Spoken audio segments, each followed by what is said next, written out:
শুক্রবার সকাল ৮টা ২০ হজরত শাহজালাল আন্তর্জাতিক বিমানবন্দরে পৌঁছান ভুটানের প্রধানমন্ত্রী লোটে শেরিং। এ সময় তাকে উষ্ণ অভ্যর্থনা জানান প্রধানমন্ত্রী শেখ হাসিনা। অভ্যর্থনা শেষে বিমানবন্দর থেকে প্রথমে সাভারে জাতীয় স্মৃতিসৌধে এবং পরে ধানমন্ডি ৩২-এ বঙ্গবন্ধুর প্রতিকৃতিতে ফুল দিয়ে শ্রদ্ধা জানান ভুটানের প্রধানমন্ত্রী। শনিবার সকালে প্রধানমন্ত্রীর কার্যালয়ের টাইগার গেটে শেরিংকে অভ্যর্থনা জানাবেন প্রধানমন্ত্রী শেখ হাসিনা।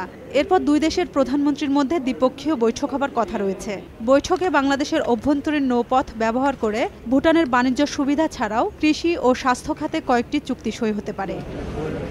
এছাড়া পহেলা বৈশাখের দিন বঙ্গবন্ধু আন্তর্জাতিক সম্মেলন কেন্দ্রে সুরের ধারার অনুষ্ঠানে উপস্থিত থাকবেন ভুটানের প্রধানমন্ত্রী। এরপর তিনি ময়মনসিংহ মেডিকেল কলেজ ও বঙ্গবন্ধু শেখ মুজিব মেডিকেল বিশ্ববিদ্যালয়ও পরিদর্শন করবেন। রোজিনা রোজি, সময় সংবাদ, ঢাকা।